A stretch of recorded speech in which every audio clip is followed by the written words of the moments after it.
बुझाता। ए भाई हमारा के बोला तड़ू का तू तोरा बुझात नहीं कि तोके ना बोला था केकरा के बोला। अभी हम आवतानी बक्सर रेलवे स्टेशन से कई बोया कई की चोराई के कहा कहताड़ू ताजी में ये कामे रसुल ला तारा घर में हम रहम हम ना काहे भाई हाँ हमरा सब रहल वाला जाई नहीं रह जाए तो मत कहो हमार बाबू देखा तू कुछ वो कहला लेकिन हम रहम ना एकदम ना रह सकी ना तू ना रहबू ना जान कर का है काहे? ना घर में आटा बा ना चाउर बा ना दाल बा तारा के देखल करी का दिन रात। ए भाई तो हमार सफाई इज्जत ले ली अरे जोन 20 बोरे घीवा हम इनारा में धोनी थे उनका भाई बोरा गई बोरा भाई हाँ आजीवन हम 40 बोरा निमकावा भूसा में धनी तेवन का भाई वो खत्म हो गई। कोई मचत घोस रे हाँ रे घर में कुछ नहीं थे एकदम कुछ नहीं थे और दिन से गोहुआ काट के धोई रही बंजरी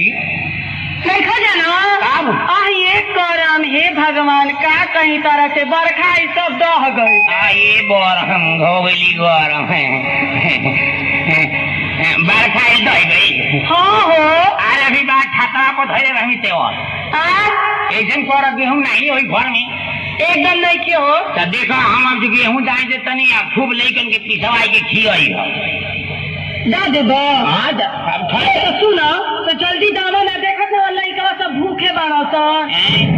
छटपटा करो वो भुकाई बा देख लो वो कहाँ बाटे और लड़की ने भी देख लो। आई राम हो राम अच्छा देखो अभी हम पाटा लिया में जाते हैं ठीक है हाँ लिया वो जल्दी देखो है फूलन बरारी ऐसे ये नहीं हो पाटा एक तो हमको जोड़ ले बेटा ना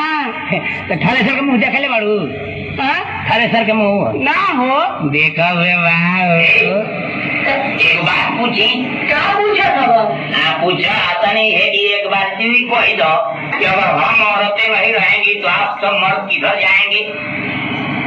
ये कहीं बोले रहा हाँ ये बोलन ये हमारा डिस्पोजल ये हमार करेज हमके करेजा मुर्दा मत कहो काहे हो हमारा डर लगे हमार किडनी खराब हो गई बिया हाँ हम जीवन को हता नहीं तेने तू कहो का कि अगर हम औरतें नहीं रहेंगी तो आप सब मर्द किधर जाएंगे हम औरतें नहीं रहेंगी तो आप मर्दे किधर जाएंगे कहीं ना की हूँ की छोड़ ये क्या कहते हैं ये कहा कि अगर हम औरतें नहीं रहेंगी तो आप सब मर्द किधर जाएंगे हम औरतें नहीं रहेंगी तो आप सब मर्दे किधर जाएंगे ना इधर जाएंगे ना उधर जाएंगे पूछो किधर जाएंगे किधर जाओगे हम तमाम साथ